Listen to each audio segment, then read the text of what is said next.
It started on a crisp autumn afternoon. Cameras rolled as Mark Hollister, one of the wealthiest businessmen in the state, stepped out of his gleaming black Escalade in downtown Chicago. The air was cool, but the crowd buzzing around the event was electric. It was the annual Hollister Foundation charity drive, one of those feel-good public relations, perfect afternoons where Mark's team would film him handing out oversized checks and shaking hands with smiling families.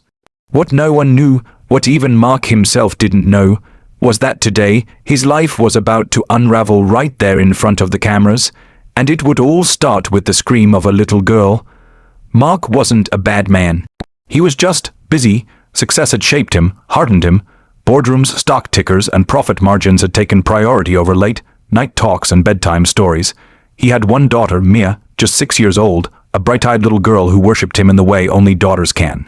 But even Mia got whatever love Mark had left only in scheduled bites between flights and conference calls.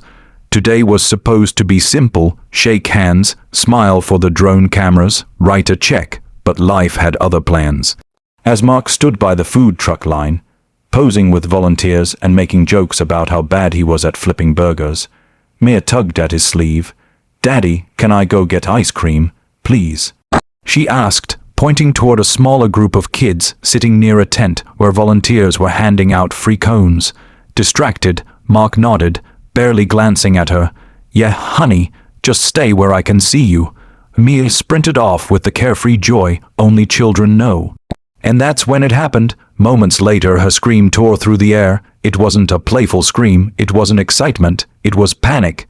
"Daddy, Daddy, that's my brother." Everything stopped. Conversations froze, heads turned, even the camera crew zoomed in. Mark's heart slammed against his ribs. "Brother, what?"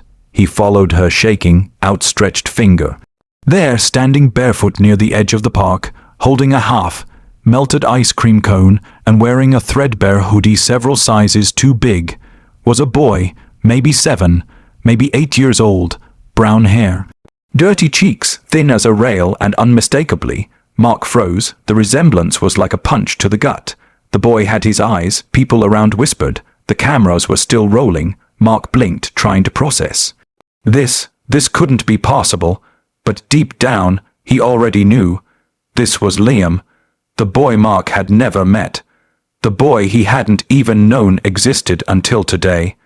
A memory stirred from 7 years ago, before the business took off, before the millions poured in, before private jets and penthouses.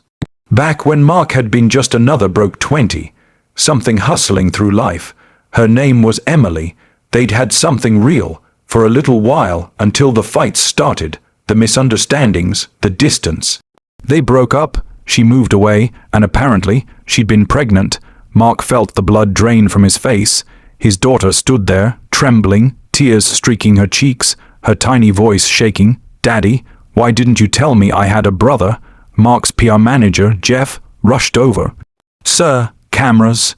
Reporters are catching this. We can get me away, bring security." "No," Mark said hoarsely, his throat tightened. "No, I need to talk to him." He walked, almost on autopilot, toward the boy. "Hey, buddy," he said, kneeling down. The boy flinched. For a heartbreaking second, Mark saw pure fear in his eyes. That survival mode look kids only get when life has been unfair for too long. Mark tried again, softer. "Hey, what's your name?" The boy hesitated, then mumbled, "Liam." Mark's heart cracked clean in two. The next few minutes felt like a blur.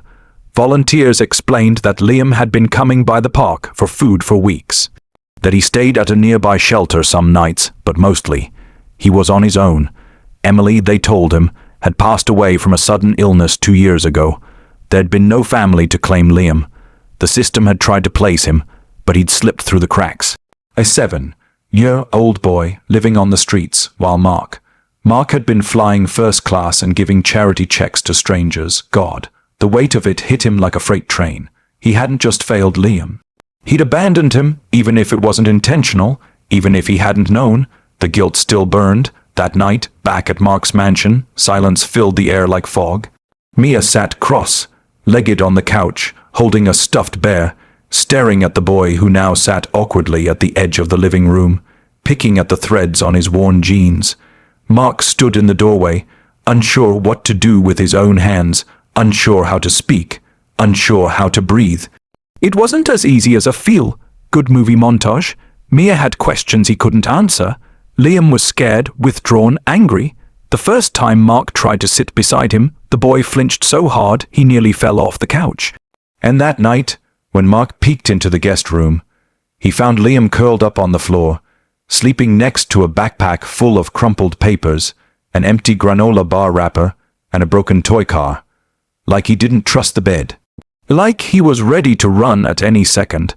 Mark sat outside that door for an hour, head in his hands. How do you fix something you didn't even know you broke? The days that followed were messy. Liam barely spoke. Mealtimes were silent. Therapy sessions started. Mark called lawyers, child psychologists, school counselors. He stepped away from 2 major business deals, something his board couldn't believe, but slowly. Painfully, cracks of light appeared. One evening, Mia placed one of her favorite dinosaur toys on Liam's pillow without saying a word. The next morning, Mark caught them playing Mario Kart together on the Switch. When Liam scraped his knee out by the garden, he didn't pull away when Mark crouched beside him to help.